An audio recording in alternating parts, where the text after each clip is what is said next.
Bismillahirrahmanirrahim. Assalamualaikum warahmatullahi wabarakatuh.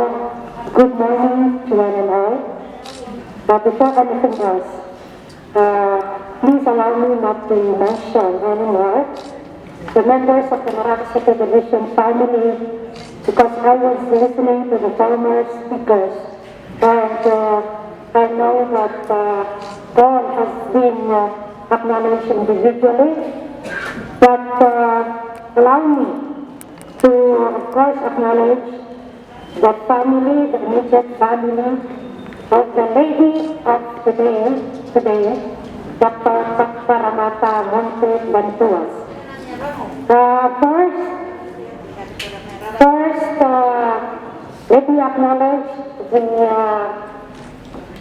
highest municipal chief executive of the municipality of Bacolod, Calavi, the Honorable Nur Fatma Lukman Dipatuan, together with the Vice Mayor, Putri Maamor Haja Junaira Mabandes Dipatuan,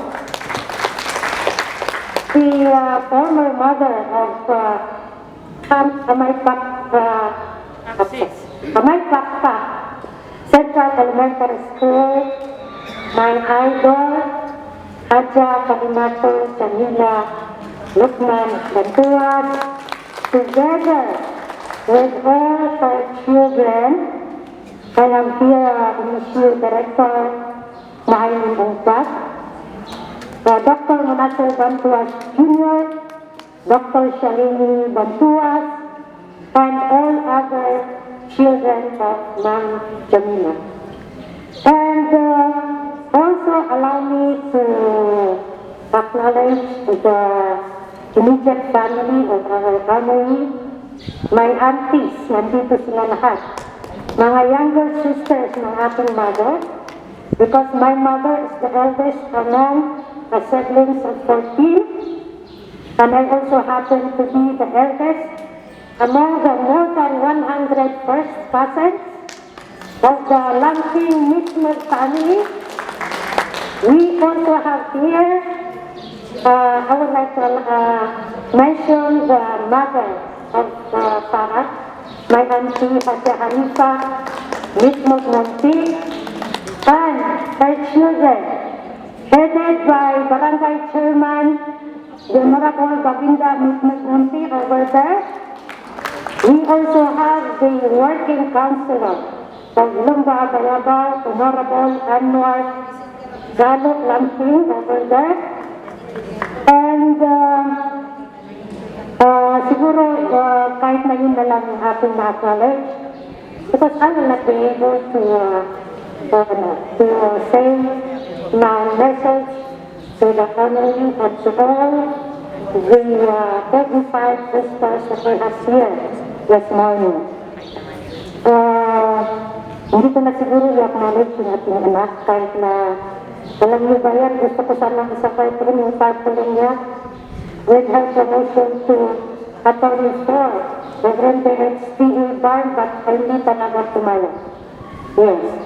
And then, before I forget, I also have you pala, my daughter-in-law, Engineer Hafsa Abad San Serena, was just graduated. The College of Law has first honorable mention this year here in the Mindanao State University. Let me read, before I will deliver my message, let me read the resignation order coming from the Honorable Minister of the Ministry of Basic, Higher, and Technical Education, the Honorable Mahathir Iqbal.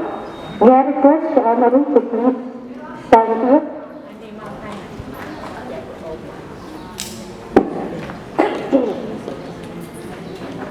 Memorandum Order number 775, Series of 2020, to Paramata Bantuas PhD, Secondary School Teacher, Service Conservation of Marawi.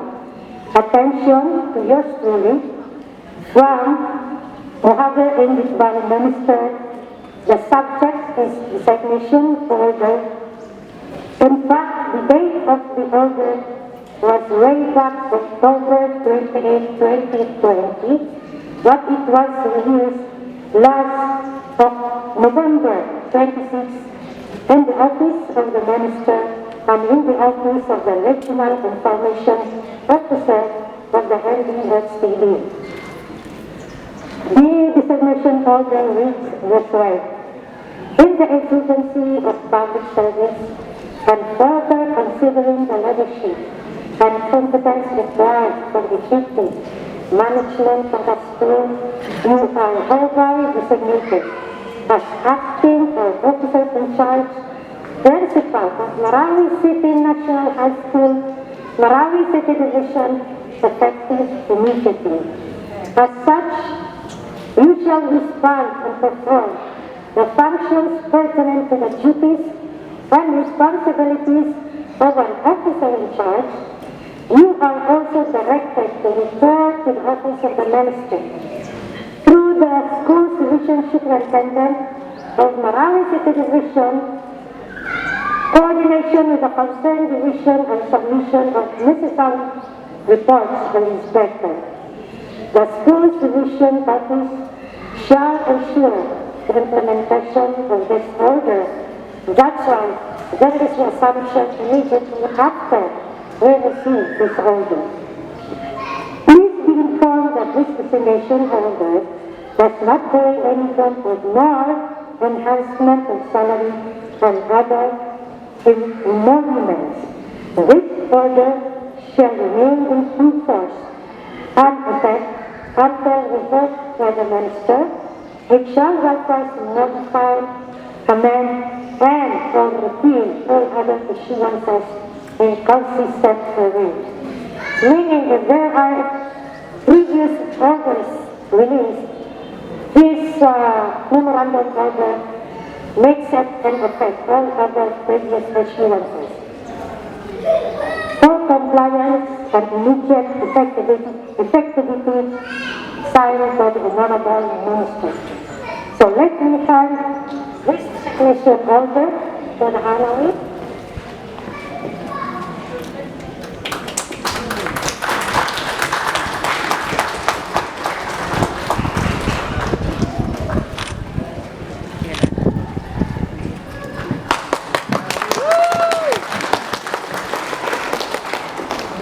Let me continue with a very brief message. First, I'd like to thank Dr. Manuga, the former principal of the school, because actually, Doctor, you give me the idea to think of Farah. As you can remember, during the 2017 siege of Marawi City, it is Farah who was entrusted by Dr. Manuga to prepare more of the official reports of the school. We were then in our satellite office in Iligan City. And I saw how Sarah complied with all the reports of Marawi City National High School and how she was able to gain the confidence, the trust of Dr. Manuga. So that, thank you, Doctor, for that trust and confidence we have extended to Farah because it molded her to become how efficient and effective she is now. Actually, Farah is really a big voice in the profession of Marawi City. Because working with her, Lighton Malo as the head of the office, she is always there to provide me the details of the things that I need to comply with the different and various orders coming from our ministry. So it is she who always acts on things beyond the time I can comply. So talagang napakalaking kanaman si Farah sa division office. But I am not selfish to hinder fair opportunity to grow more professionally and to gain more self-confidence while handling a school like this. Marawi City National High School is the biggest school of our division. It can be compared to several districts in the division of Lanao del Sur 1 and Lanao del Sur 2. May makikita po tayong mga districts ng Lanao del Sur 1 because most of my years as an educator was spent in the division of Lanao del Sur 1, and I was also once the IC superintendent of Lanao del Sur 1B before it was merged. And nakakakita po tayo ng isang distrito sa division of Lanao del Sur 1 who has only more than 30 working force sa whole district. So compare with Marawi City National High School, which has more than 100 teachers, under the care of Marawi City National High School, but most of these teachers or some are assigned in the different national high schools of our division in order to respond to the shortage of teachers, especially now that there is the implementation of the senior high school. I hope